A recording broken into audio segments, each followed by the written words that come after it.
Tara, samahan niyo ako magluto. At ako'y magluluto ng kare-kare. Una lang natin ginisa ay ang bawang. Hintayin lang natin mag golden brown ang bawang at isusunod na natin ang sibuyas. Pag okay na ang sibuyas, isusunod na natin ang karne ng baka.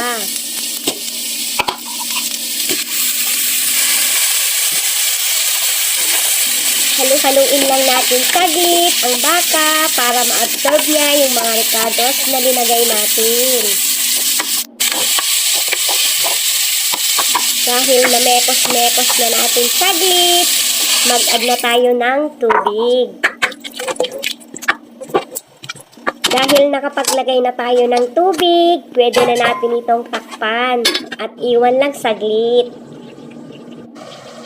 At habang pinapalambot natin yung karne, inihanda naman natin yung mga gulay na ilalagay natin sa ating kare-kare.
Dahil tapos na tayong maghiwa ng mga gulay, lulutuin na natin ito isa-isa.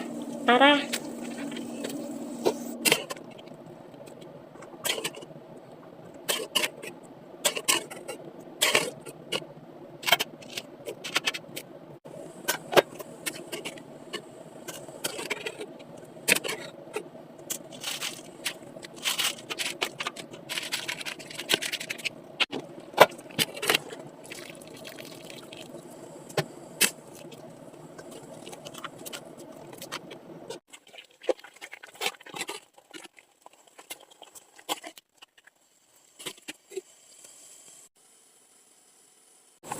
Dahil tapos na ako sa mga ibang gulay, nagprito naman ako ng talong.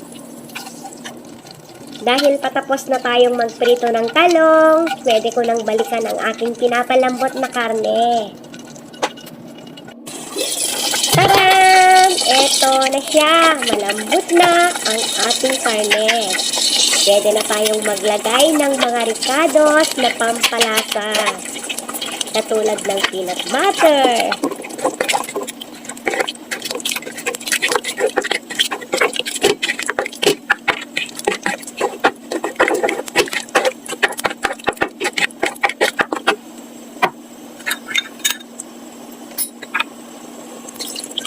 Aswite. pampakulay ng buhay. Kari-kari powder, paminta, garlic powder, all-purpose flour. Ayan, inekos-nekos na natin lahat ang ating mga sangkap na pampalasa.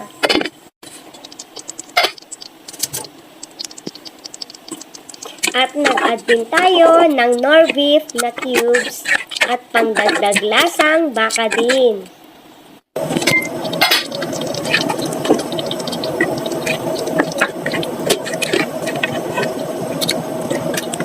At mukhang medyo malapit-lapit na tayo sa katotohanan.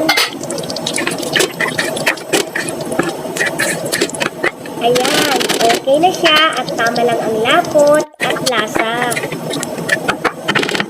Dahil tapos na tayong magluto, isalin na natin sa tamang lagayan.